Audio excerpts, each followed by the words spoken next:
भूतं स्थावरजङ्गमात्मकमहो यत्र पविष्टं किम् अप्यानन्दे गगनाकृति समशा नित्योत्सवं भाषते मायान्धीकृतदृष्टिभूकलितं नानाविरूपात्मकं तद्गौराङ्गोपुरं कदाधिवसत् सान्मेस्तनु चिन्मयी।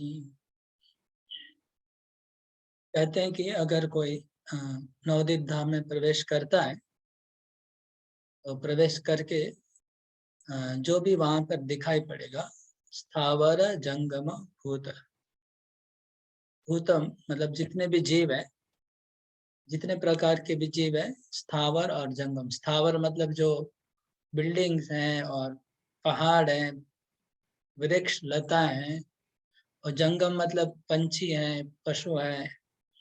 तो स्थावर जंगम जो कुछ भी है वो सब कुछ आनंद घनाकृति समाशा नित्योत्सवम भाषते, उनको वो सच्चिद आनंद में दर्शन करेगा। वो सब सत है, सब चिन्मय है और सब आनंदमय है, ऐसा दर्शन करता है।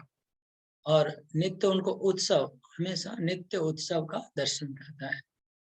मायांधीकृत दृष्टि भी तो कलितम नाना विरूपात्मकम, और जिनकी माया के द्वारा दृष्टि जिसकी अंधी हो गई है, जो माया से अंधा है और उसकी दृष्टि में ये नाना रूप दिखाई पड़ता है।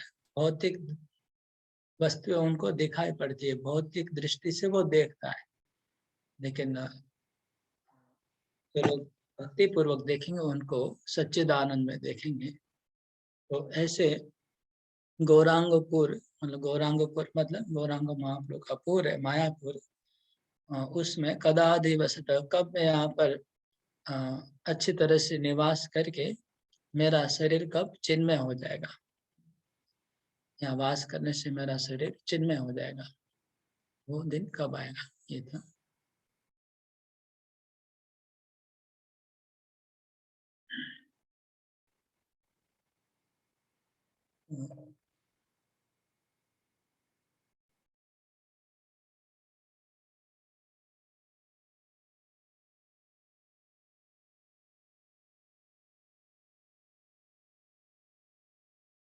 भागवतम शुरू करते हैं।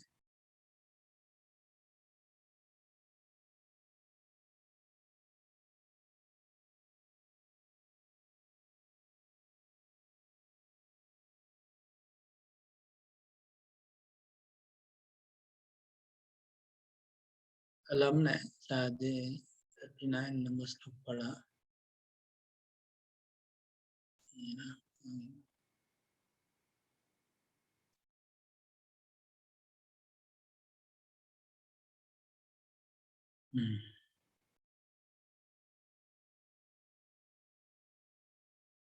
कल हमने 39 नंबर श्लोक पढ़ा है। श्लोक पढ़ के उसका विश्वनाथ ठाकुर का कमेंट्री हम लोग आज पढ़ेंगे। श्लोक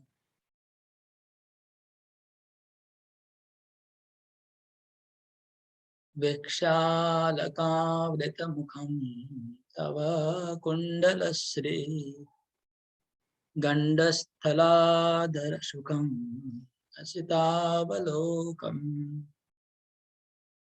दत्ताभयं च भुजदण्डयुगं विलोक्य वक्षाश्रियेकरमणं भवामदास्य। इसका हमने कल चर्चा किया। इसमें हमने कल सनातन गोस्वामी कमेंट्री सुना। इसका एक्चुअली जीव गोस्वामी ने भी अपना वैष्णव तोषने में बहुत सुंदर एक उदाहरण दिया है, वो छूट गया, हमेशा उसको करते हैं थोड़ा। उनका कहना है कि ये श्लोक में जीव गोस्वामी बहुत अलग एक अलग दृष्टि से इसका व्याख्या करते हैं श्लोक को। वो थोड़ा शेयर करता हूँ आप लोग के साथ में।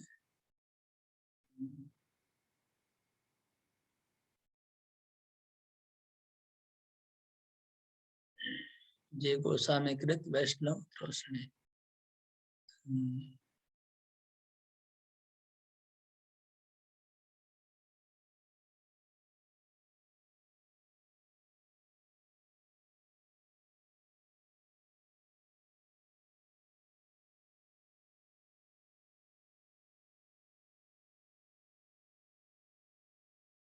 यहाँ पर जीव गोस्वामी क्या बोल रहे हैं, ये श्लोक में गोपियां बोल रही है कि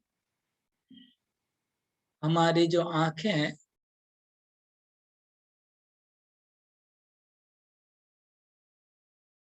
हमारे जो आंखें हैं वो एक नेत्र जो हमारे वो खंजन खंजन पंछी है, खंजन नाम का एक पंछी है। और श्री कृष्ण का जो मुखड़ा है, श्री कृष्ण ने वो जाल फैला के खंजन पंछी को फंसा लिया है। श्री कृष्ण ने श्री कृष्ण एक शिकारी है, कृष्ण एक शिकारी है और गोपियों की जो आंखें हैं वो खंजन पंछी है, और शिकारी ने उनकी आंखों को, मतलब उनके पंछी को, आंख रूपी पंछी को कृष्ण ने फंसा लिया। कैसे फंसा लिया, यहाँ पर वो एक्सप्लेन कर रहे हैं। तो कैसे कृष्ण ने जाल बिछाया और पंछी को फंसाया, वो बता रहे हैं गोपियां। तो ये रहा, तथापि विक्षेति स्वेषाम नेत्र खंजन बंधोपि ध्वनिता। स्वेषाम नेत्र खंजन बंधोपि, खंजन को बांध लिया। तो कैसे, तो तत्र अलकानाम पाशतुम कुंडलयो तद अंति कुंडलिका रूपत्वम। तो वो जो श्री कृष्ण का जो मुखड़ा है, उसके ऊपर जो घुंघराले बाल है, घुंघराले बाल वो रस्सी का, वो रस्सी का वो जाल है, नेटवर्क, वो जाल है। पास है वो रस्सी है, और रस्सी के आगे जो हुक होता है, कुंडली, वो हुक है उसका मकर कुंडल। जो कृष्ण के मकर कुंडल है वो हुक है, वो कुंडली है। और आगे जो कुंडली के आगे जो रस्सी बंधा हुआ है वो है श्री कृष्ण के जो घुंघराले बाल। और क्या है, कैसे पंछी को फंसाया, बोलते हैं गंडयोस्त निधान स्थलम। और भगवान कृष्ण के जो गाल है वो वो प्लेटफॉर्म है, चबूतरा है, जिसके ऊपर वो पंछी दाना चरने आएगा। तो चबूतरा है वो भगवान के गाल, और जो घुंघराले बाल है वो नेटवर्क के जाल है, और कुंडली है फंसाने का, दोनों कुंडल। और अधर शुद्धाया लोभ्य आहार। और भगवान के मुखड़े के ऊपर जो अधर है, होठ है, होठ का जो अमृत है, अधरामृत, वो पंछी को फंसाने का दाना है, वो दाना है फंसाने के लिए। लोभ्य आहार, मीठा आहार है। और हसितावलोकस्य, जो श्री कृष्ण का जो हंसी है, स्माइल है, वो विश्वास जनक पालित, जनकस्व पालित खंजन द्वया, विश्वास जनक स्वपालित खंजन द्वया विलासत्वम। तो श्री कृष्ण का जो हंसी है, हसितावलोकस्य, हास्य के, हास्यपूर्ण जो दृष्टि है, वो क्या है, वो है वो पंछी को फंसाने के लिए विश्वासजनक, ताकि पंछी को विश्वास होगा कि नहीं, डरो मत, हम तुमको पालन करेंगे। हाँ, विश्वासजनक स्वपालित खंजना।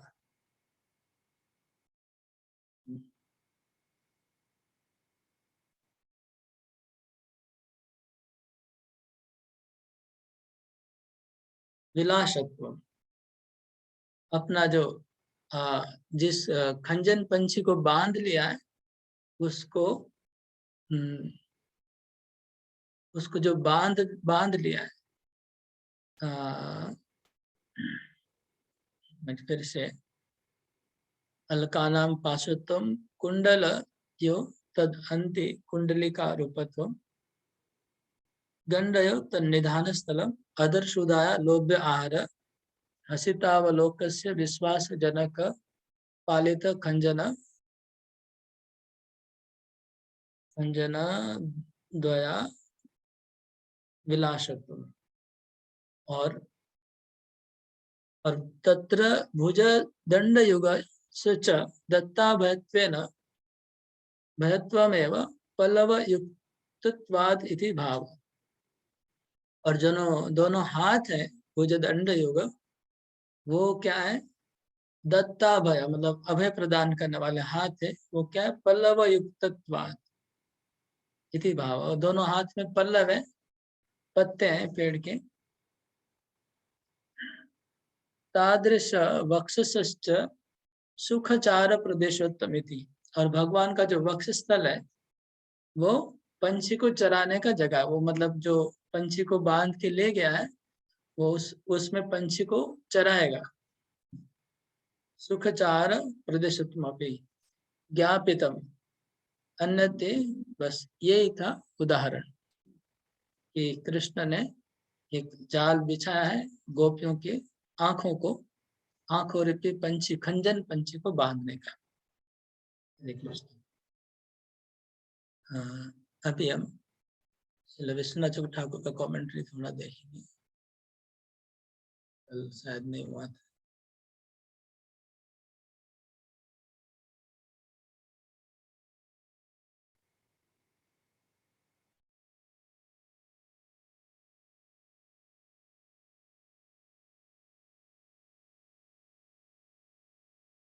ये तो हो गया ना विश्वनाथ ठाकुर का कमेंट्री।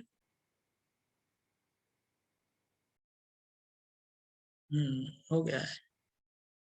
आज नेक्स्ट श्लोक होगा। किसी ने बोला है? नहीं।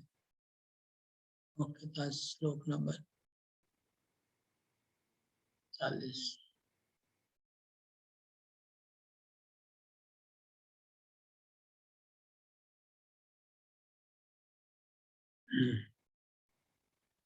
कास्त्र्यंगते कल्पदामृतवेणुगीता सम्मोहितारचरिता न चले स्त्रिलोक्याम् त्रैलोक्यशोभगमिदं चरिरेक्षरूपम् यद्गोद्विजद्रुममृगा पुलकान्यबिभ्रन्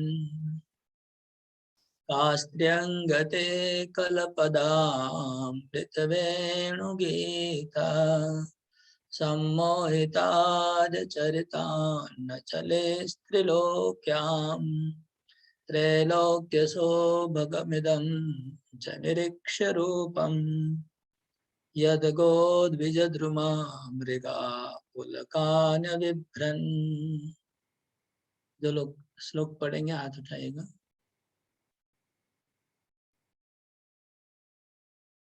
सविता साहब। कास्त्रंगते कलपदा यतवेणुगीता सम्मोहितार्यचरितान् चले त्रिलोक्यम् त्रैलोक्यसौभगमिदं च निरीक्षरूपम् यद्गोद्विजद्रुममृगा पुलकान्यबिभ्रन्।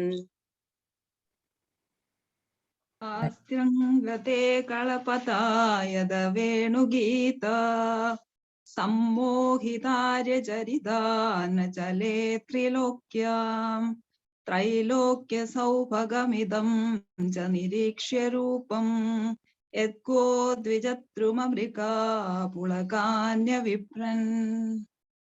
कास्त्रते कल्पदायत वेणुगीत सम्मोहितार्यचरितान् चले त्रिलोक्याम् त्रैलोक्यशोभगम् इदं च निरीक्ष्य रूपम् यद्गोद्विजद्रुम मृगा पुलकान्यबिभ्रन्।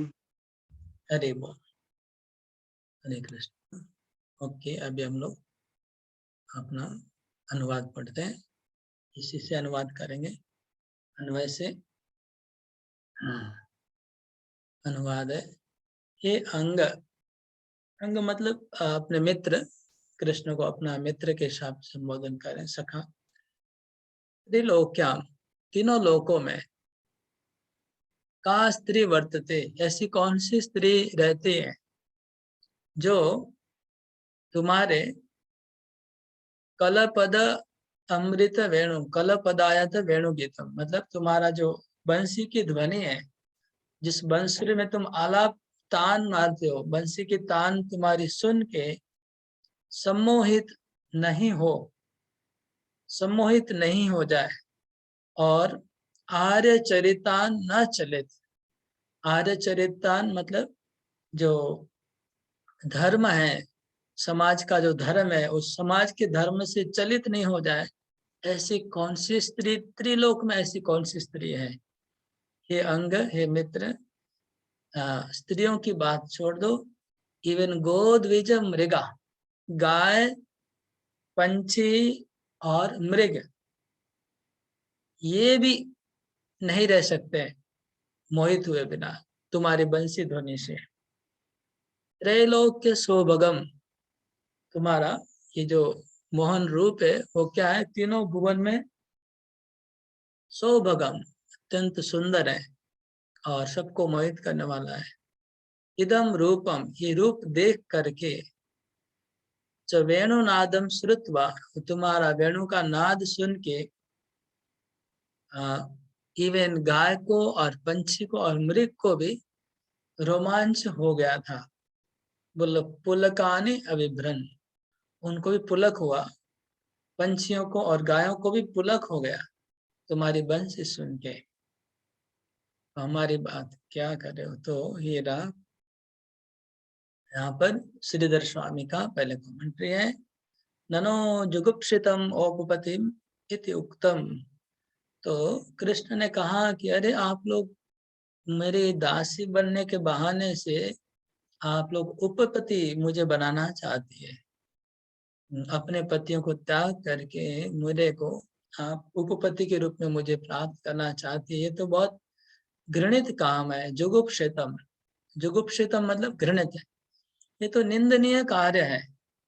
आप दूसरों की पत्नी हो, मैं कैसे स्वीकार कर सकता हूँ, इतना निंदनीय बात कैसे कर रहे हो आप लोग। तब कृष्ण, गोपियां कहती है कि हे कृष्ण, कलानी पदानी, तुम्हारा जो बंसी से जो सुंदर सुंदर जो तान निकलती है, आयतम मतलब दीर्घ मूर्छितम, स्वर अलाप, जैसे आयत, आयत शब्द आया, कला पदायत वेणु गीतम, आयत मतलब आलाप, लंबा जो आलाप होता है ना बंसी में, बहुत लंबा आलाप करते हैं, तो वो जो आलाप करते हो तुम, उस आलाप से वेणु गीतम तेन सम्मोहिता, उससे मोहित हो जाती है। ऐसी कोई कोई स्त्री नहीं है जो आर्य चरिता धर्मात न चले, विचलित नहीं हो। अरे स्त्रियों की बात छोड़ दो, पुरुषा अपनी चलिता, पुरुष भी, पुरुष लोग भी तुम्हारे बंसी ध्वनि से मोहित हो जाते हैं, हम तो स्त्रियां की बात छोड़ दीजिए। किम च त्रैलोक्य शोभगमिति यद्यत अभिभ्रन विभरु,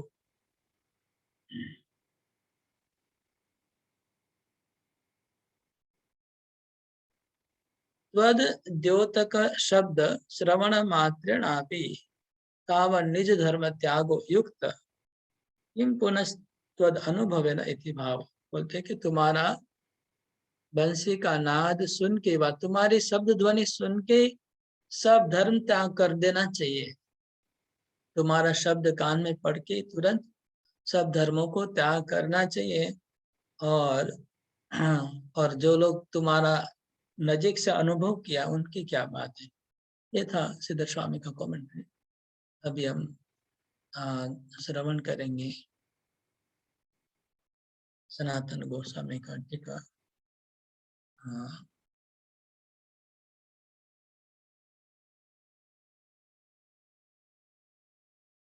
ननो शिष्ट वर्ग शिरोधार्य तथापि महद वल लोक शिक्षार्थम अवश्यम सदाचार पालयितुम युज्यते तत्र सदैन्यम रोषम आहो।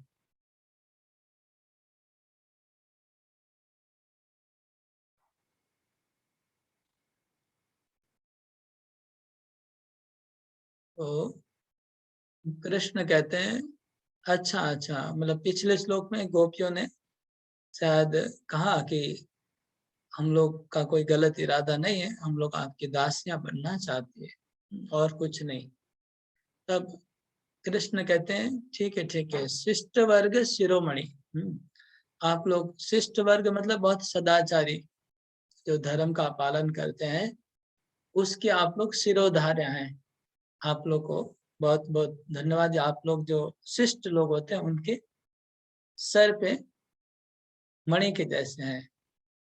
लेकिन फिर भी महत्वत लोक शिक्षार्थम अवश्यम सदाचारम पालन, लेकिन लोक शिक्षा के लिए सदाचार का पालन करना जरूरी है। लोक शिक्षा के लिए आप लोग के मन में कोई भावना नहीं है, मैं मान लिया, कृष्ण कहते हैं, लेकिन लोक शिक्षा के लिए लोग क्या सोचेंगे। आप लोग का चेतना अच्छा है, आप लोग के मन में कोई काम भाव नहीं है, आप लोग स्पष्ट सेवा करने के लिए आए हैं, समझ में आ रहा है मेरी सेवा करने के लिए है, मुझे प्रसन्न करना है, आप लोग का एकमात्र जीवन का लक्ष्य है, ये बात मैं मान लिया। लेकिन जो बड़े लोग होते हैं वो अपने स्वार्थ को छुपा देते हैं, लोगों की शिक्षा के लिए अपना त्याग करते बहुत कुछ, उनकी इच्छा होने से भी सब कुछ नहीं करते, क्योंकि लोक शिक्षा के लिए। तो लोक शिक्षा करने के लिए हमें कभी कभी जो ऐसी बहुत सारी चीजें होती है जो हमको उचित लग रही है लेकिन फिर भी नहीं करना है, छोड़ना पड़ता है। क्यों? कि दूसरे लोग गलत समझेंगे, वो लोग का मिस अंडरस्टैंडिंग होगा, वो लोग वो लोग नकल करेंगे। ये बहुत बड़ा प्रॉब्लम है मटेरियल वर्ल्ड का। कृष्ण गीता में कहते हैं यद्यदाचरति श्रेष्ठ तत्तदेवेतरो जना शयत प्रमाणम कुरुते लोकस्तद अनुवर्तते। तो जो श्रेष्ठ व्यक्ति जो आचरण करते हैं, लोग अंधा अनुकरण करते हैं उसका। श्रेष्ठ व्यक्ति को बहुत सावधानी से आचरण करना चाहिए।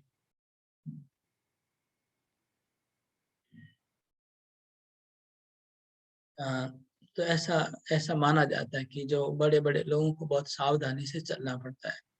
अगर श्रेष्ठ व्यक्ति कुछ ऐसा काम करेगा तो दुनिया उसका नकल करने लग जाती है। जैसे जैसे कोई बड़ा व्यक्ति अगर कोई गलत चीज खा लेगा ना, जैसे नहीं खाने का चीज, अभक्ष्य पदार्थ खा लेगा ना बड़े लोग, तो बाकी लोग वो उसका नाम लेके खाना शुरू कर देंगे, यानी उन्होंने खाया था तो हम लोग खा सकते हैं। ऐसा एकदम, हाँ, बहुत ये करते लोग ऐसा। और बड़ा व्यक्ति अगर कोई रूल को थोड़ा सा ब्रेक किया तो बाकी लोग बहुत ज्यादा ब्रेक करने लग जाएंगे। उसने हो तो किस कोई विशेष विशेष कोई सिचुएशन में उनको ब्रेक करना पड़ा कोई पर्टिकुलर रूल, लेकिन साधारण जनता उसको फिर रेंडमली ब्रेक करने लगेगी उस रूल को। तो ये बहुत लोक शिक्षा अर्थम, बहुत बड़े लोगों को बहुत बहुत मतलब प्रॉब्लम है। वो लोग अपने हिसाब से नहीं जी सकते हैं। जो लोग महत व्यक्ति हैं, इसलिए कृष्ण बोलते हैं महत्वद, जो महत है वो अपना लाइफ अपने हिसाब से लीड नहीं कर सकते। उनको देखना ही पड़ता है कि लोग क्या सोचेंगे और लोग क्या सीखेंगे। वो उनको हमेशा पहला उसको प्रायोरिटी देता है कि मेरे इस एक्शन से लोगों के ऊपर क्या प्रभाव पड़ेगा। तो बहुत सोच के उसको चलना पड़ता है। लेकिन जो साधारण लोग होते हैं, बहुत जो महत्व नहीं है, फेमस नहीं, उनको कोई टेंशन नहीं है, कुछ भी करे कैसे भी करे, कोई ज्यादा प्रॉब्लम नहीं है। तो ये बात है, कृष्ण इसको हाईलाइट कर रहे हैं इस पॉइंट को गोपियों के लिए कि आप लोग को मेरे प्रति शुद्ध प्रेम है, कोई कामना वासना नहीं है, ये समझ में आ गया। आप लोग दास बनना चाहते हैं और पतियों को त्याग करना चाहते हैं, तो पतियों को त्याग करना शास्त्र में लिखा है, ठीक है। सब मानता हूँ, लेकिन लोक शिक्षा के लिए कुछ तो सदाचार पालन करने का अवश्य जरूर है। एकदम हम सदाचार को क्या बोलते हैं, क्या बोलते हैं सदाचार को पूरा उड़ा देने से क्या बोलते हैं, लटका देने, उधर ऐसा नहीं कर सकते हैं। सदाचार को हमें मेंटेन करना पड़ेगा। इस बात पे गोपियां बहुत दैन्य हो गई, बहुत विनम्र हो गई और बहुत गुस्से में। दैन्य और गुस्सा दो भाव है गोपियों का इस श्लोक में। दैन्य, रोष, दो भाव गोपियों के भाव हृदय में प्रकट हुआ है। एक दैन्यता, विनम्रता की नहीं नहीं हम लोग अपने आप को, मतलब हम लोग एकदम विनम्रता आ गई उनके अंदर कि आप ऐसा मत हम लोग को ब्लेम दीजिए कोई झूठा मोटा, हम लोग बहुत सचेतन है उस मामले में। और रोशन और थोड़ा सा गुस्सा भी प्रकट करे गोपियां। तो गुस्सा और दैन्य एक साथ प्रकट हो रहा है, एक ही बात में दोनों चीजें हैं। तो कहती हैं का इति त्रिलोक्याम वर्तमानम का स्त्री न चलित। ये तीनों लोकों में जितनी भी स्त्रियां रहती हैं, तीनों लोकों में जितनी भी स्त्रियां रहती है, उसमें ऐसी कौन सी स्त्री होगी तो तुम्हारा मुखड़ा अगर कोई देख ले, तुम्हारी बंसी ध्वनि सुन ले और वो अपने मार्ग से चलित नहीं हो। ऐसी कौन? अपितु सर्वैव चलित, मतलब सब स्त्रियां चलित हो जाएगी अगर तुम बंसी बजाओगे और उनको अगर तुम बंसी बजा के आकर्षण करोगे, कोई भी स्त्री नहीं बच सकती है। श्री शिवांकस्थ पार्वत्यादि नाम अपनी मोह शरणार्थ। बोले हमारी बात छोड़ दीजिए। शिवांकस्थ, जो शिव जी के गोद में, जो शिव जी के गोद में विराजमान है, शिव जी के गोद में जो विराजमान है पार्वती देवी, तो पार्वती देवी भी तुम्हारी बंसी से मोहित हो सकती है, वो भी मोहित हो जाएगी। हमारी बात छोड़ दो। तच्च स्कंदादो परम मोहनम सदा विराजते इति सविकारम आहु त्रैलोक्यम।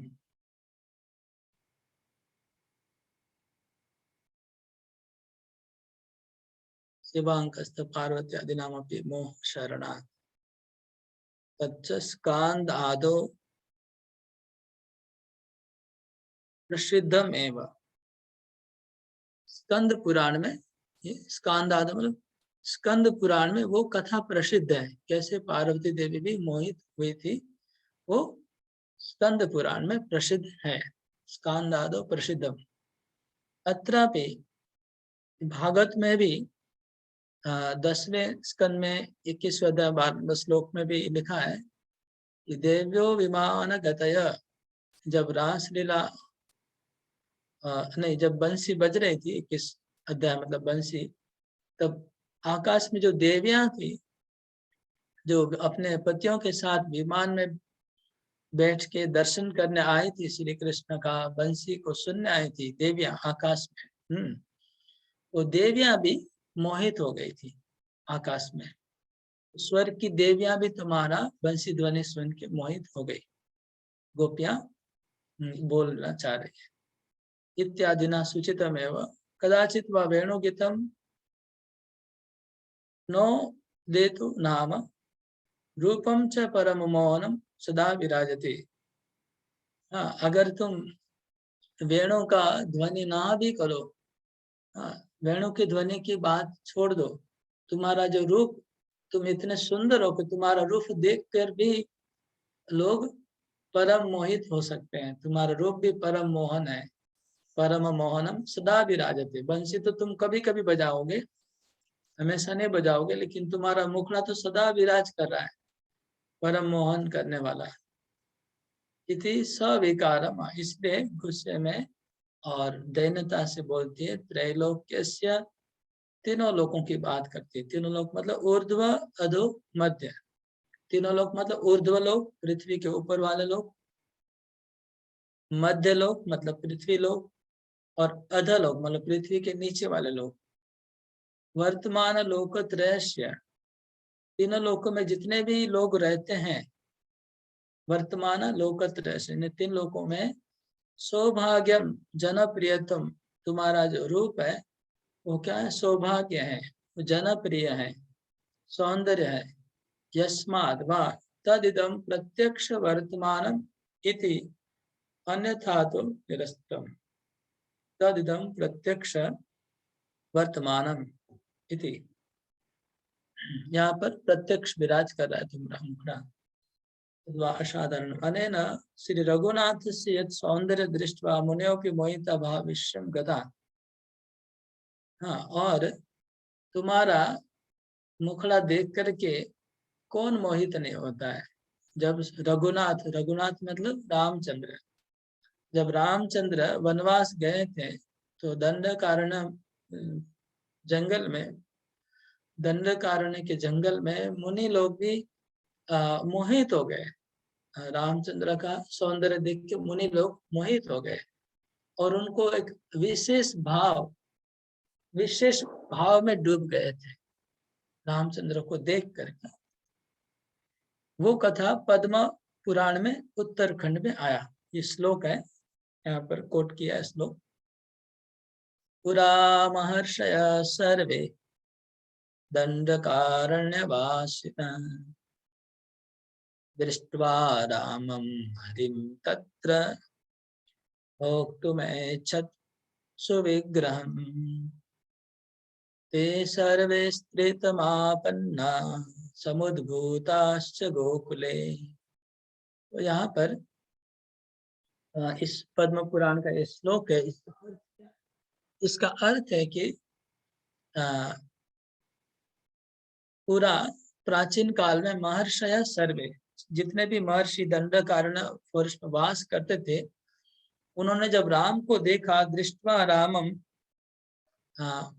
हरिम तत्र, राम को देख करके वो आकर उनको याद आ गया, हरि की, कृष्ण की याद आ गई और उनके मन में इच्छा हुई कि हमें इनके साथ हम लोग को पति रूप में इनको प्राप्त करने की इच्छा हो गई थी। और इसलिए ते सर्वे स्त्री तुम आपन्ना, इसलिए सब मुनि लोग स्त्रियां बन के, वो लोग स्त्रियां बन के जन्म ले। कहाँ पर? समुद्भूताश्च गोकुले, गोकुल में उनका जन्म हुआ। इसके बाद कूर्म पुराण में, कूर्म पुराण से श्लोक कोट किया जा रहा है। अग्निपुरा अग्निपुत्राम आत्मान तपसा स्त्रीत्वमापिरे भर्तारम च जगद्योनिम वासुदेवम अजम विभुम।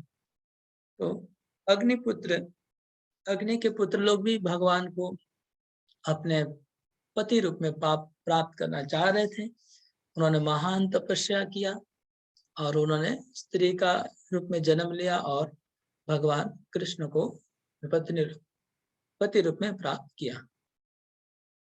इति ततोपि वैशिष्ट्यम अभिप्रेतम अधुना निजाशेष भगवता प्रपन्ना यद्वा इदम अनिर्वचनीयम परमाद्भुत इत्यर्थः। तो अभी तो वो तो तुम्हारा अवतार था, लेकिन अभी तुम साक्षात वो मोहन रूप में तुमने प्रकट किया है। इस मौन रूप को देख करके अभी कौन बच सकता है? कौन तुम्हारे सौंदर्य के प्रति आकर्षित नहीं होगा? कौन तुम्हारी बंसी श्रवण करके आकर्षित नहीं होगा? इसमें कोई दोष नहीं कहा जा सकता। अगर तुम्हारी बंसी ध्वनि करके कोई अगर आकर्षित होता है, इसमें तुम्हारा भी दोष नहीं है, हमारा भी दोष नहीं है। ऐसा गोपी बोल रही है। प्रतिबिंबादो दर्शनात् तवापि भाव विशेष उत्पादन च। और भागवत में एक श्लोक आता है, विस्मापनम च स्वस्य च सौभगर्दे। ये श्लोक है, उद्धव जी बोल रहे कि श्री कृष्ण स्वयं खुद भी अपना रूप को देख करके आकर्षित हो गए थे। उद्धव जी ने अपने खुद देखा है अपनी आंखों से। श्री कृष्ण ने खुद जब एक द्वारका में महल है, महल में जो पिलर है, स्तंभ है, वो स्तंभ कैसा था, वो मिरर जैसा था, चमक रहा था। श्री कृष्ण ने जब अपना खुद का प्रतिबिंब देखा उस मिरर के ऊपर, तो कृष्ण को लगा कि कोई सुंदर व्यक्ति खड़ा है, और अपने रूप के प्रति अपने ही आकर्षित हो गए, कितना सुंदर कौन है। वो इतना सुंदर है कृष्ण कि खुद भी मोहित हो जा रहे अपना रूप देख करके। निरीक्षेति वेणु गीतस्य श्रवण स्मरण आदिनापि मोह स्यादेव। इस वेणु गीत का कोई अगर श्रवण करता है या वेणु गीत का कोई स्मरण करता है, तो स्मरण करने से भी मोहित हो सकता है। तो तत्रापि साक्षात दृष्ट्वा कावा न चलेत, बंसी का श्रवण करने से या स्मरण करने से मोहित हो सकते। तो अगर कोई साक्षात दर्शन करेगा कृष्ण का, वो कैसे रह सकता है। यदि यस्मात् रूपात् गो शब्देन वृष समय अजादयोपि ग्राम्य पशवो लक्ष्यन्ते, गाव पशुत्वेन विवेकहीना अपि पुलकानि इति बहुत्वेन सर्वांगेषु सदैवेति धोत्यते। यहाँ लिखा है गो गो द्रुम मृगा। गो शब्द से यहाँ पर गाय, बैल, भैंस, बकरी और जितने भी ग्रामीण पशु थे सबका इंडिकेट किया जा रहा है। तो गांव में जितने भी पशु थे, गाय, भैंस, बकरी, बैल, जो भी पशु हैं, सब पशु यद्यपि उनका विवेक नहीं है, लेकिन पुलकानी, उनके सारे शरीर में पुलक हो गए थे जब बंसी ध्वनि हुई थी। तो सर्वांगेषु, सब अंगों में, पूरे शरीर में पुलक हुआ था। और सदैव, सर्वदा, मतलब जितना देर बंसी चल रही है उतना देर उनका पुलक हो रहा है सर्वदा। इस चाहने की विकारा उपलक्ष्या, तो खाली पुलक नहीं हुआ, बहुत कुछ हुआ, लेकिन खाली पुलक लिखा हुआ है, लेकिन हकीकत में पुलक के साथ हो सकता है कई लोगों का आंखों में आंसू आए होंगे, कंपन हुआ होगा शरीर में, जो अलग अलग अष्ट सात्विक विकार है वो प्रकट हो गया सब पशुओं के शरीर में।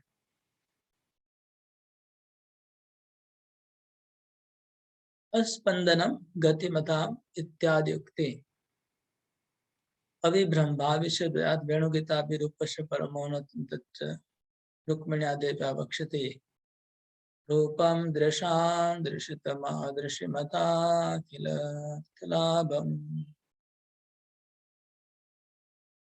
रुक्मिणी देवी ने भी कहा है कि तुम्हारा रूप देख करके कोई भी मोहित होता है।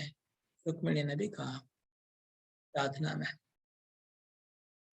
उद्धवेन चोक्त विस्मानं स्वस्यति तद्वचनादप्यस्य वैशिष्ट्यं ज्ञेयं सुष्मता सौंदर्य किरण संभवात् तथा परम विदग्ध शिरोमण मणिस्तस्य सद विचार निष्ठा सद्भावेन आश्चर्य विशिष्ट दृष्टा संभवात्।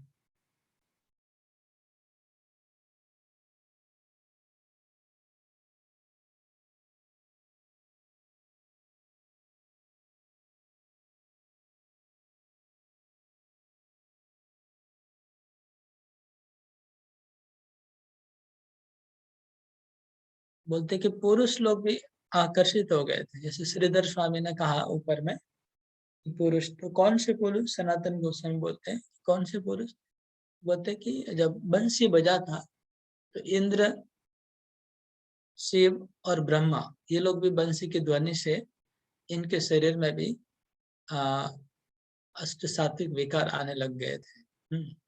वो लोग भी मोहित होने लगे थे कृष्ण की बंसी सुन के। शिव जी, ब्रह्मा जी और इंद्र जी मोहित हुए थे। ओके।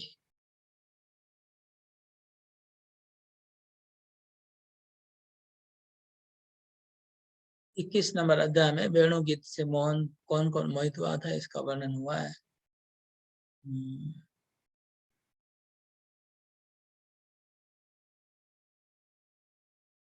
इसलिए अभी बोल रहे हैं कि अतो अशक्त्या शिष्टाचार परित्यागे कोपि दोषो नाम न घटित इति भाव।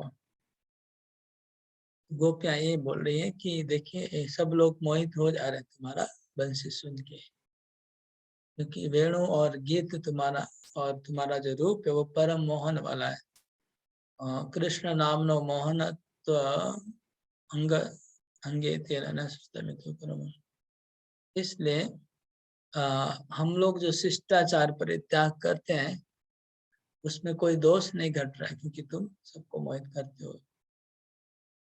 वस्तुतस्तु तादृश जनानां सदाचारे अनधिकारात् तच्च पूर्वं विवृतमेव। वस्तुतस्तु तादृश जनानां सदाचारे अनधिकारात्। अतएव श्री स्वामी पादे लिखितम तद्योतक श्रवण मात्रेणापि तावनिजता विप्तेति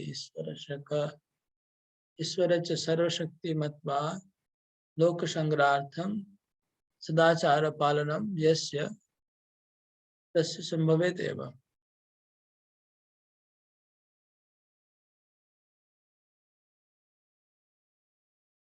तत्प्रेम विवशानां च अशक्त्या कथं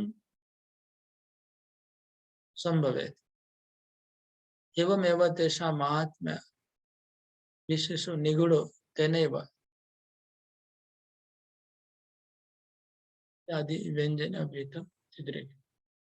तो कहते हैं जो भक्ति के उस लेवल पे चले गए, बस तो उस लेवल पे जो भक्ति पे चले गए उनका सदाचार पालन करने की जरूरत नहीं है। तादृश जनानाम सदाचार अनधिकार, उनको अधिकार उनका अलग हो गया है, सदाचार पालन करने की जरूरत नहीं है भक्ति के उस स्तर पे जाने के बाद। ये पहले ही पूर्व में पहले ही लिखा गया है, और श्रीधर स्वामी ने भी लिखा है कि आपका शब्द श्रवण करने से भी सब धर्म त्याग करना चाहिए, उसमें भी कोई दोष नहीं है। शब्द श्रवण मतलब गीता सुनता है, गीता अगर कोई सुनता है भगवत गीता सर्वधर्मान परित्यज्य, तो भी सब धर्म त्याग कर देते हैं। तो फिर ये तो गोपियां तो बहुत श्रेष्ठ हैं।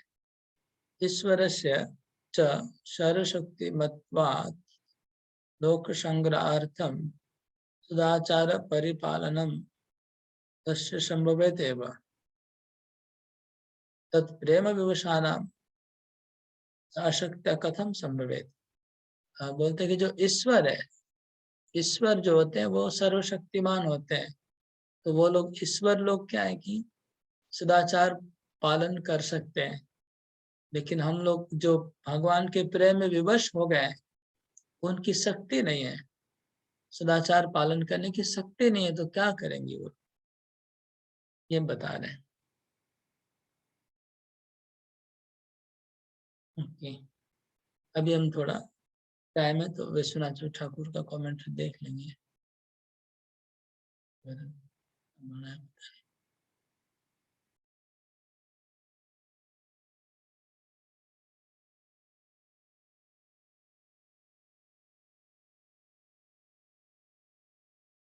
ननु युष्माभिः धर्म मार्गाय जलांजलि दत्तैव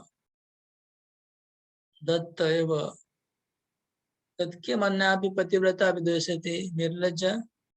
अच्छा, कृष्ण कहते हैं अच्छा आप लोग ने तो धर्म मार्ग को जलांजलि दे दिया, धर्म महाराज को, धर्म के मार्ग को जलांजलि दे दिया, अब दूसरी पतिव्रता स्त्रियों को भी क्यों आप लोग दूषित कर रही हैं।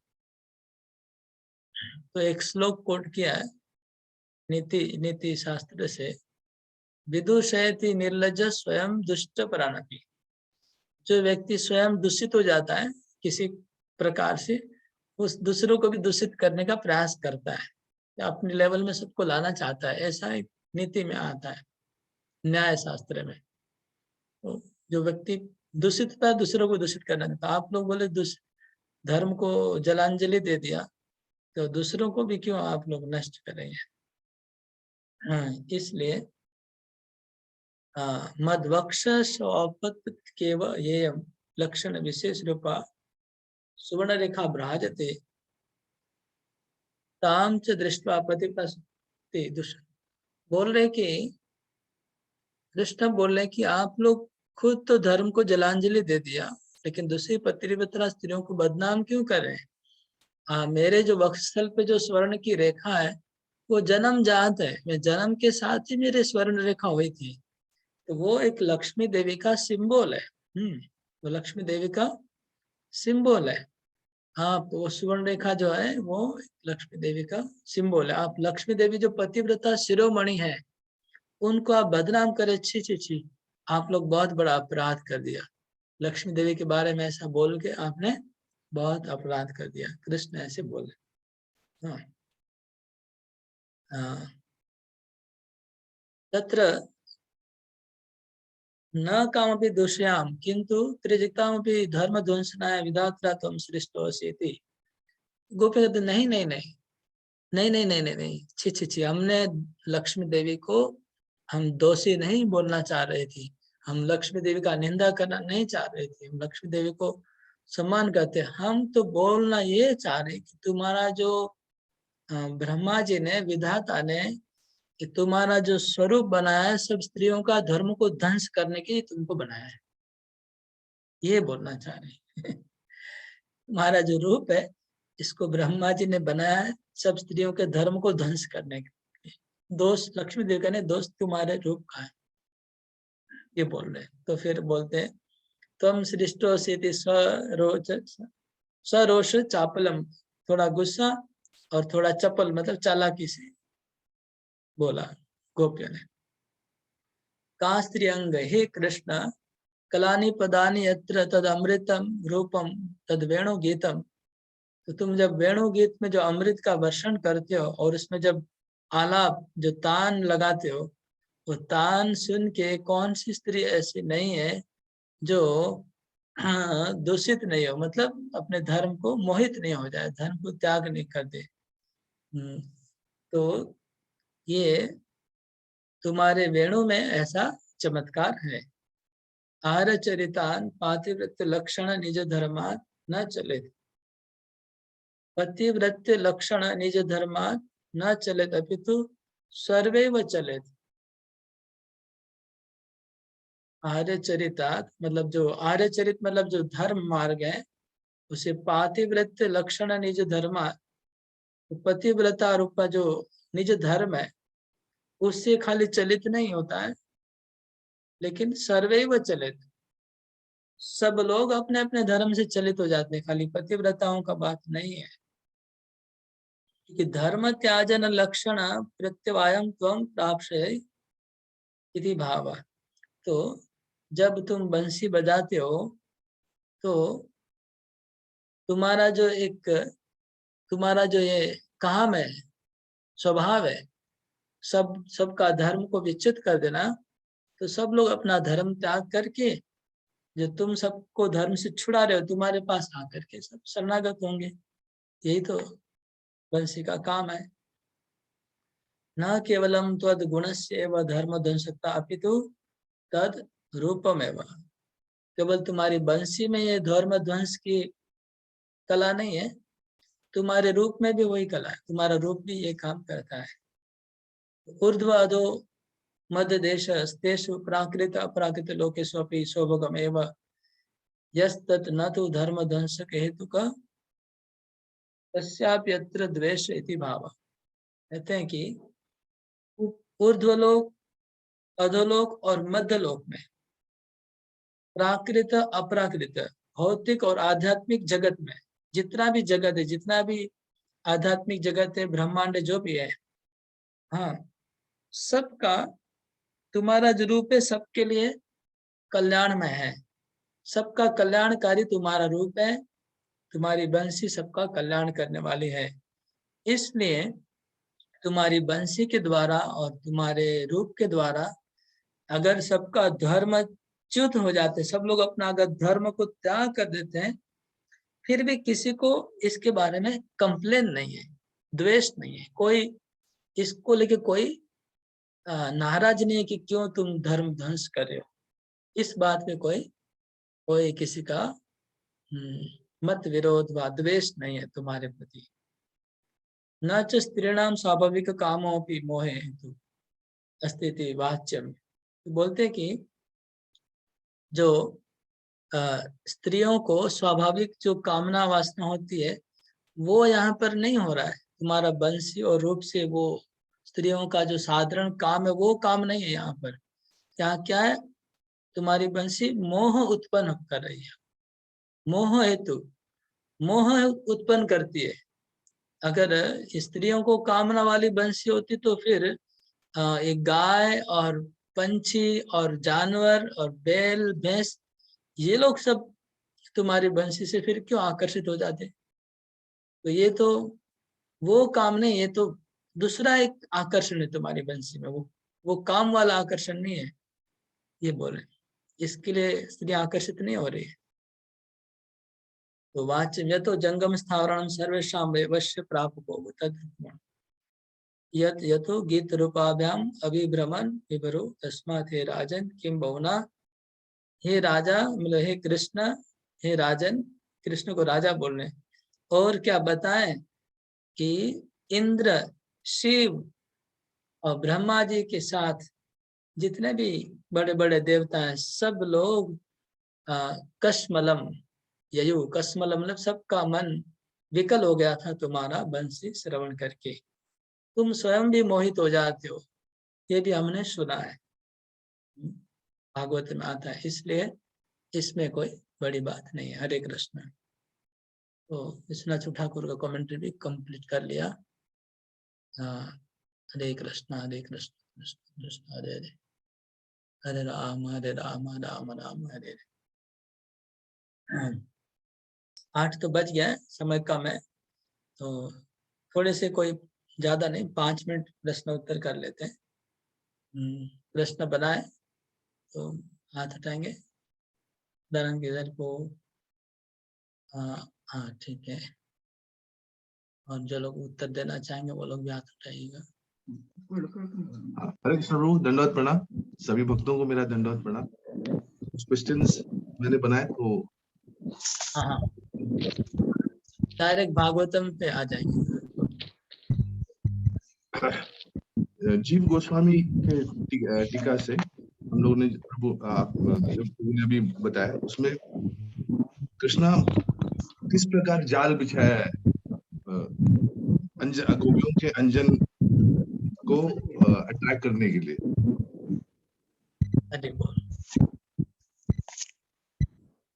नाम बोलिए, ना बोलो। अद्रिजा হ্যাঁ প্রভু এখানে বলছে এখানটায় সুন্দর তার রূপের জাল বিশ্বাস করেছে, যেমন তার চুলগুলি ভগবানের যে চুলগুলি যেগুলো সেটা আছে ওই পাখির ধরার হুক, সুন্দর হাসি। बहुत आवाज आ रहा है इस मोबाइल से। रत्ना माता जी आप बोलिए माता जी। अपना मोबाइल आने के शब्द हरे कृष्ण प्रभु, यहाँ पर बोलिए। बोला जा रहा है कि उनकी आंखें जो है खंजन पंछी के जैसे जाल बिछा रहे हैं, तो भगवान के केस है वो रस्सी का काम करे जाल का, और उनके जो हुक है वो कुंडल जो है वो हुक का काम कर रही है, और भगवान के जो गाल है वो चबूतरा है जो जिसमें दाना बिछाया जाता है, और हंसी वो थोड़ा मेरे को कम समझ में आया। और वो बोल रहे कि एक चीज और बोल रहे कि मेरे आप लोग डरो मत, मैं आप लोग का पालन करूंगा। इस तरह से भगवान उनका कर रहा है। उनकी बाहें जो है दत्ता भयम वो बहुत मजबूत है पल्लव की तरह। हरी बोल। हाँ, तो आपने सही बताया, जो उनका हंसी से वो आश्वासन देते हैं कि मैं आपका पालन करूंगा, तो आपने सही बताया। एक चीज छूट गया, एक दाना क्या हाँ, बोले प्रभु चबूतरा पे दाना डालते हैं, वो दाना कौन सा है? गाल प्रभु जी चबूतरा है, अधरामृत। प्रभु जी। हाँ ये चीज छूट गया था मेरा। हाँ नेक्स्ट। हरे कृष्णा। कृष्ण बोल रहे हैं गोपियों को बोल रहे हैं तुमको धर्म का पालन करना चाहिए। ये क्यों कृष्ण बोल रहा है? सविता माता जी आप बोलो। दशा माते अनम्यूट कर अपने आप को। हरे कृष्णा प्रभु जी, दंडवत प्रणाम। हरे कृष्णा माता जी। जो लोग महत व्यक्ति होते हैं, जो श्रेष्ठ व्यक्ति होते हैं, उन्हें हमेशा सदाचार का पालन करना चाहिए, क्योंकि सारी दुनिया जो है उनका अनुसरण करती है। तो अगर वो कोई मुसीबत में आके भी कोई नियम का उल्लंघन करते हैं तो बाकी लोग जो है वो ऑटोमेटिक अपना नियम तोड़ देते हैं। इसीलिए जो श्रेष्ठ व्यक्ति होते हैं उन्हें हमेशा अपना सदाचार का ख्याल रखना चाहिए ताकि सबको वो शिक्षा दे सके। Hare Krishna. Hare Krishna. Very good. Next question है, भगवान का रूप कैसे है और कौन कौन इसमें फंस गए? भगवान का रूप कैसे है और कौन कौन इसमें आकर्षित हो गया? इसका उत्तर विजय शर्मा प्रभु जी आप बोलिएगा। और अनम्यूट कर दीजिए। हरे कृष्णा। हरे- भगवान का रूप बहुत ही मनोहर है और इसमें ब्रह्मा जी, शिव जी और इंद्रदेव ये सब भी फंस जाते हैं। थोड़ा डिटेल में बोलिएगा प्रभु जी। और भी लोगों का नाम आएगा। बहुत लोग हैं। और कोई हाँ। बोलना? और कोई दूसरा कोई बोलिएगा। पुष्पा गुप्ता माता जी आप बोलिएगा। अच्छा, आपको अनम्यूट करिए पुष्पा। इसमें प्राचीन काल में जैसे वर्णन है कि दंड कारण के ऋषियों ने रामचंद्र जी को देख करके पत्नी बनने का इच्छा हुआ। और दूसरा है कुल पुराण में कि अग्नि के पुत्रों ने अपने पति के रूप में भगवान को पाने का इच्छा किया। और उद्धव जी भी क्या बोल रहे हैं प्रभु? भागवत में उद्धव जी बोल रहे हैं श्री कृष्ण स्वयं अपने आप को जब एक पिलर में देखते हैं तो भगवान कृष्ण भी खुद अपने आप को माने मोहित हो जाते हैं, देख करके आकर्षित हो जाते हैं उनसे। हरि बोल, हरि बोल। और दूसरा नेक्स्ट क्वेश्चन है, वेणुगीतम का महात्म्य क्या है? वेणुगीतम का क्या महात्म्य है? उसका उत्तर रत्नाकर माता जी आप बोलिएगा। वेणु गीत का ये महत्व है कि वो प्रभु भगवान का वेणु सुनकर स्थावर जंगम सभी कोई मतलब आकर्षण हो जाते हैं। यहाँ ऐसा नहीं है कि वो काम के द्वारा गोपियां सिर्फ उनका बंसी सुन के आकर्षित हुई है। यहाँ बोला जा रहा है कि भगवान सबको मोहन कर रहे हैं, मोह रहे हैं, क्योंकि इससे वहाँ बहुत कुछ आया कि मतलब गाय, भैंस, बकरी, पशु पंछी जैसे जो भी थे पंछी, ये भी आकर्षण होते हैं। और देव पत्नियां तक भी उनके ये आती है। शिव पत्नी तक भी मतलब शिव जी के गोद में बैठी है लेकिन उनका भी मन विचलित होता है। इस तरह से एकदम मोहन वंशी है उनकी। हाँ। दूसरे एक और पॉइंट है माता जी, वेणुगीतम सिर्फ वेणुगीतम का श्रवण और मनन करने से सब लोग मोहित हो जाते हैं। फिर भगवान का रूप देख के कैसे मोहित नहीं होगा? तो आपने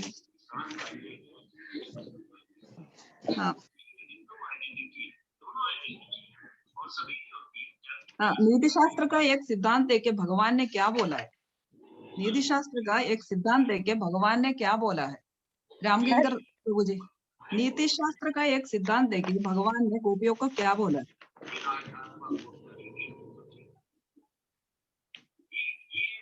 कौन बोल सकते हैं? अद्रिजा माता जी बोलबो माता जी। हरे कृष्णा। मंटू पार्वती माता जी हाँ बोलिए माता। হ্যাঁ, ভগবান শ্রীকৃষ্ণ বলছেন যে আপনারা তো ধর্মের জলাঞ্জলি দিয়েছেন, তাহলে অন্য স্ত্রীদের কি দশা হবে? কিন্তু অন্য স্ত্রীদের বদনাম কেন করছেন? লক্ষ্মী দেবী বলেন পতিব্রতা স্ত্রী, ওনাকেও আপনারা গোপীয়রা মানে গোপীগণ অপমান করছেন, ভগবান তাই বলছেন। কিন্তু ভগবান বলছেন উনি মানে বক্ষস্থল আমার জন্ম থেকেই আমার ওই বক্ষস্থলে সোনার পাত রেখা আছে, এই কথাই ভগবান বলছেন। हाँ, नीति शास्त्र में ये सिद्धांत दूसरा कोई और सविता माता जी आप थोड़ा क्लियरली बताइएगा माता जी। न्याय शास्त्र में हरे कृष्ण माता जी। हाँ माता जी। न्याय शास्त्र में बोला है कि आप गोपियों को बोल रहे हैं कि आप धर्म का जलांजलि खुद तो दे चुकी हैं, दूसरों को भी आप चाहती हैं कि उनको भी बदनाम करने, मतलब उनको भी चाहती हैं कि वो भी बिगड़ जाएं आपके चक्कर में, और उनको भी आप बदनाम कर रही हैं। और जो लक्ष्मी देवी है उनका जो चिन्ह मेरे वक्षस्थल पे बना हुआ है वो जन्म से मेरे वक्षस्थल पे है और हमेशा से वो मेरी वक्षस्थल पे निवास करती हैं। तो आप भी लक्ष्मी देवी को भी दोषी बना रही हैं आपने। हाँ, यहाँ एक बात और बोला गया कि जो निर्लज हो जाता है वो दूसरों को भी घसीटता है हाँ। जैसे। करना चाहता है, माने नीति शास्त्र में ये बताया गया है, एक दूषित हो गया तो दूसरों को भी वो दूषित करना चाहता है। बनाना चाह रहे हैं। हाँ, हाँ, हरि बोल। तो और दूसरा क्वेश्चन कौन, हरे कृष्णा, कौन सदाचार को छोड़ सकता है?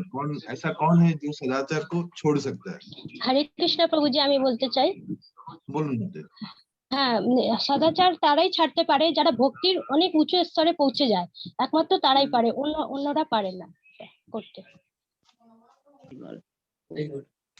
क्लियर, आंसर क्लियर है।